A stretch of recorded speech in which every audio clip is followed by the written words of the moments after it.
alam zahir. Alam semesta ini alam kabir. Dalam diri mikrokosmos ada makrokosmos, dalam dirimu terkandung semua unsur-unsur alam semesta. Makanya Al-Quran menyuruh, lihatlah sekelilingmu dan lihatlah dirimu sendiri. Karena dalam diri kita, apa yang ada di alam, dalam diri kita ada, dalam bentuk mini. Unsur-unsur alam apa saja itu sebenarnya ada. Mineral kah, air, api, udara, tanah, ada semua dalam diri kita. Jadi kita ini mikrokosmos. Maka pertama-tama pahamilah dirimu, kenali dirimu, lihatlah ke dalam. Nah, kalau sudah paham diri kita, kita akan paham alam semesta. Karena dalam diri kita ada seluruh alam semesta. Kalau kita sudah paham alam semesta, kita akan paham Allah. Karena alam semesta ini manifestasi dari sifat-sifat Allah semuanya. A sampai Z. Makanya ada hadis yang bilang man arofa nafsahu faqad arofa robbahu. Barang siapa kenal dirinya, dia akan kenal Tuhannya. Rumusnya apa? Dalam diri kita ada alam semesta, makrokosmos. Makanya kita disebut mikrokosmos. Begitu kita paham makrokosmos dan mikrokosmos, kita akan paham tentang Tuhan. Kenapa? Karena alam semesta ini isinya adalah manifestasi dari semua sifat-sifat Tuhan. Tuhan yang penyayang, Tuhan yang pemaaf, Tuhan yang teliti, Tuhan yang maha adil, dan seterusnya. Itu kan ada di alam semesta ini. Keadilannya, sayangnya, dan seterusnya itu kan bisa kita lihat di jagat besar, termasuk jagat kecil diri kita sendiri. Betapa telitinya Allah. Misalnya matahari itu kalau lebih dekat 10 cm aja dari bumi, bumi tidak akan kuat, dia akan terbakar dan kalian tidak bisa hidup. Atau dia lebih jauh 10 cm saja, bumi juga tidak akan ada kehidupan, pasti akan beku. Kok matahari bisa pas begitu? Itu ketelitian Allah. Tidak mungkin nggak sengaja. Itu iseng aja, Pak, nggak sengaja. Tidak, itu Allah yang teliti. Tubuhmu kan juga teliti. Sikunya pas gini, coba sikunya di sini mungkin kamu ya susah. Ya kan? Kenapa yang tumbuh terus rambut ini kok tidak tumbuh terus? Kalau jenggot bisa panjang tapi ini nggak bisa panjang, dan seterusnya. Itu kan ketelitian Allah. Dalam alam zahir dan alam kabir, kamu bisa membaca semua tanda itu dan menemukan Allah dan memahami Allah. Maka man arofa nafsahu faqad arofa robbahu.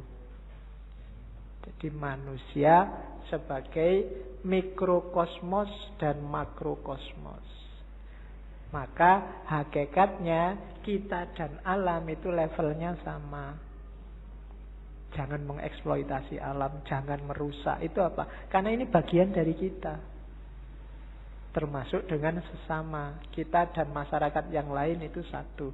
Kita dan alam semesta itu satu. Hanya kita dalam bentuk mini. Oke, saya lanjutkan. Karena malam ini materinya agak banyak. Ini kalimat yang saya suka dari Rumi. Jangan engkau seperti iblis, hanya melihat air dan lumpur ketika memandang Adam. Lihatlah di balik lumpur beratus-ratus ribu taman yang indah.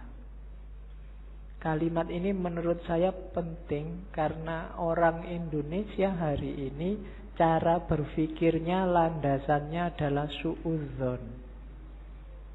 Nganggap orang lain jelek, khususnya yang berbeda dengan dirinya.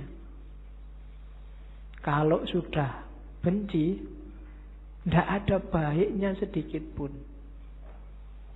Itu disindir oleh Rumi. Orang kayak gini, kayak iblis, yang melihat Adam hanya dari sisi air dan lumpurnya. Tidak melihat bahwa siapapun itu kalau manusia, di balik yang fisik yang kelihatan mungkin yang kurang ajar, yang jahat, yang ada entitas ketuhanan. Ketika di Al-Quran Allah bilang wa nafakha fihi min ruhi, dan kutiupkan dalam diri manusia itu sebagian dari ruhku. Itu kan ya untuk semua manusia, tidak cuma untuk orang baik saja. Ya orang jahat ya ada ruhnya juga, yang bagian dari Allah. Hanya saja di orang-orang yang jahat, yang jelek ini, ruhnya Allah ini terhijab banyak sekali sehingga tidak kelihatan, sehingga gelap. Tapi dia tetap manusia, harus ditolong. Tidak kayak iblis, dilihat jeleknya saja pokoknya. Nah, yang melihat jeleknya saja itu hanya melihat air dan lumpurnya Adam. Padahal Adam itu punya ribuan, ratusan ribu taman yang indah. Manusia itu indah. Kehidupan manusia juga indah. Ya kita sendiri yang sok-sok merusak. Dengan nafsunya tentunya ya. Hari ini kita sering jadi iblis. Kita ya jangan nunjuk orang lain. Biasanya nek wis benci kan terus gak ono api belas. Sejahat apapun orang, pasti ada sisi-sisi tertentu dalam hidupnya yang masih baik. Perampok, pembunuh itu kalau pas dia makan, ya ketika dia makan ini baik, wong dia memelihara jasad titipan Allah dalam dirinya. Waktu dia pulang, misalnya punya anak kecil terus ndulang anaknya, itu ya baik. Mungkin terus dia mandi, menjaga kebersihan, itu kan juga baik. Mungkin di antara hasil curiannya eman-eman ini, sodako sebentar tetanggaku ada yang tidak, iki yo apik meskipun barang colongan itu tadi.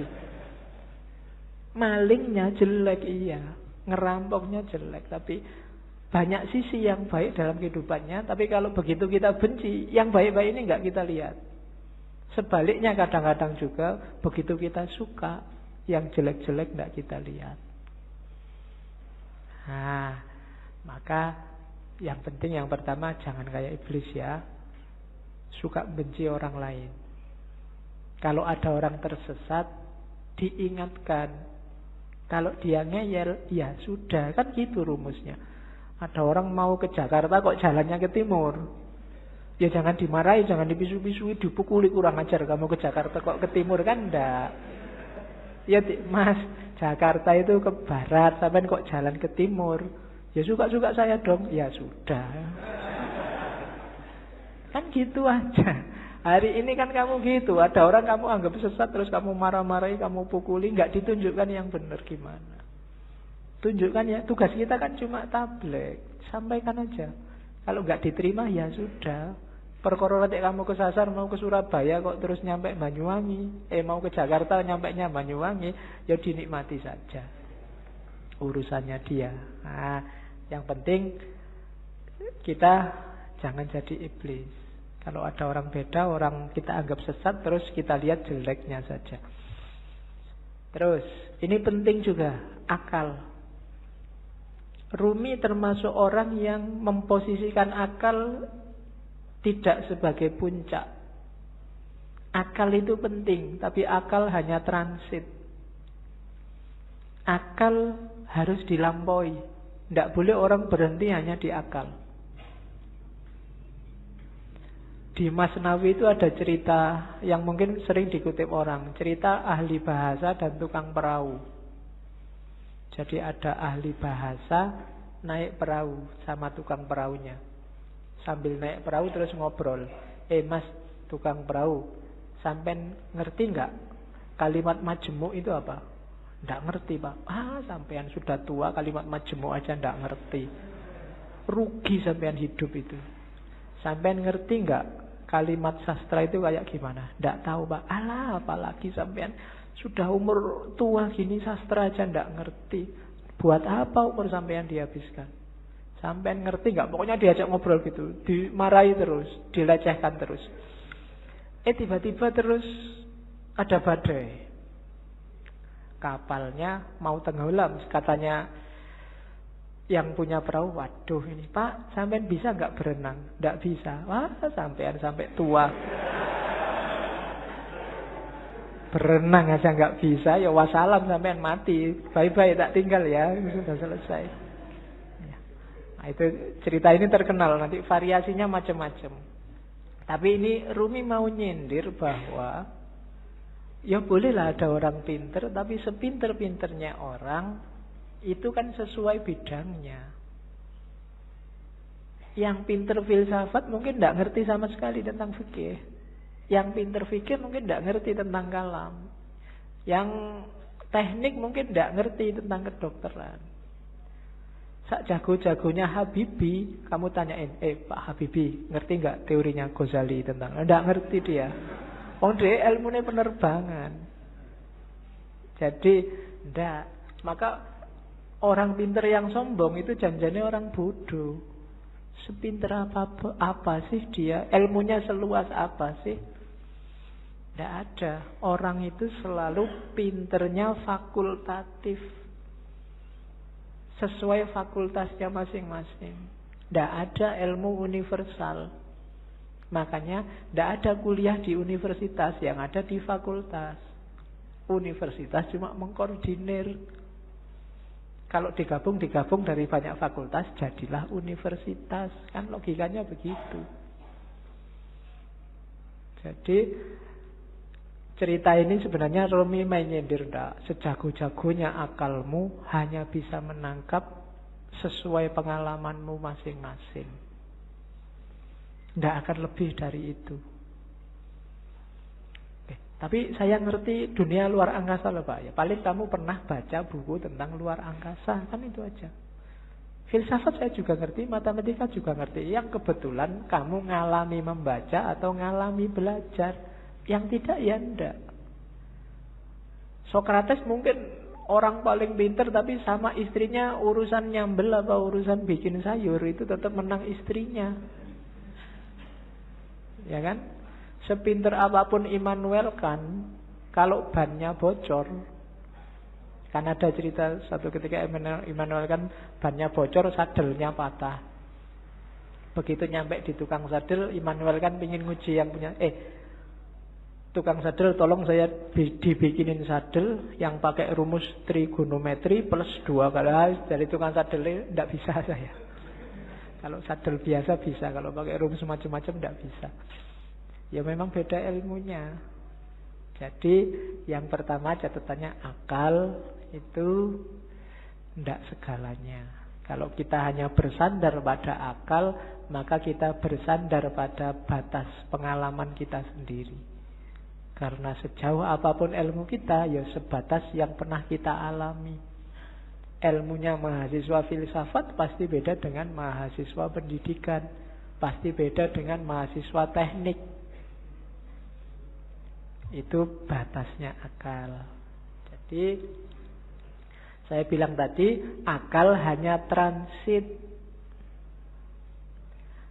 Katanya Rumi, akal, jasmani, lahiriah, ini harus sih, cuma dia bukan tujuan. Dia hanya alat transit kita untuk menggapai yang lebih dalam, lebih tinggi. Wilayah ilahiyah. Jadi jangan dihentikan akal untuk akal. Atau kalau fisik misalnya harta untuk harta. Tidak bisa berhenti di situ. Karena hidup kita ini rumusnya adalah inna lillahi wa inna ilaihi roji'un. Dari Allah dan sekarang sedang berjalan menuju Allah lagi. Maka apapun pengalaman, kalian punya apapun, ngerti ilmu apapun, punya harta apapun, punya kebisaan apapun, harus dalam rangka mendukung berjalan semakin dekat pada ilaihi roji'un. Termasuk akal. Kita dikasih Allah akal, panca indera, itu sebagai sangu untuk ilaihi roji'un. Jangan sampai tersesat. Bahkan Allah saking sayangnya sama kita, gak cuma itu, kita dikasih buku pedomannya langsung, namanya kitab suci. Enggak itu juga, karena khawatirnya kita enggak mau baca, kita dikasih nabi juga, dikasih rasul juga. Dalam rangka apa? Biar langkah kita ilaihi roji'un ini pas, enggak keliru. Maka katanya Rumi, akal kita, panca indera kita, apapun yang